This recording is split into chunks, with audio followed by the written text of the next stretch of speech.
কেবল corporate group নয়, দালাল, আড়তদার ও খুচরা বিক্রেতাদের সম্মিলিত সিন্ডিকেট নিত্যপণ্যের বাজার অস্থিতিশীল করে রেখেছে। এমন কথা জানিয়েছেন কনজিউমার অ্যাসোসিয়েশন অব বাংলাদেশ ক্যাবের সভাপতি AHM শফিকুজ্জামান। সকালে ঢাকা রিপোর্টার্স ইউনিটিতে সংবাদ সম্মেলনে তিনি বলেন, সিন্ডিকেটের কারণে কৃষকের কাছ থেকে আসা ৩০ টাকার পণ্য রাজধানীর ক্রেতাদের কিনতে হয় ৮০ টাকায়। শফিকুজ্জামান আরও বলেন, প্রতিযোগিতা কমিশনকে সঙ্গে নিয়ে বাজার সিন্ডিকেট ভাঙতে কাজ করবে ক্যাব।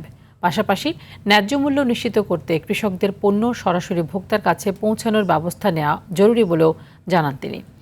সরকার বরাদ্দ দিলেও বেশিরভাগ কৃষি ঋণ কৃষকের কাছে পৌঁছায় না উল্লেখ করে ক্যাব সভাপতি বলেন, এর জন্য চড়া সুদে দাদন নিতে বাধ্য হচ্ছেন তারা।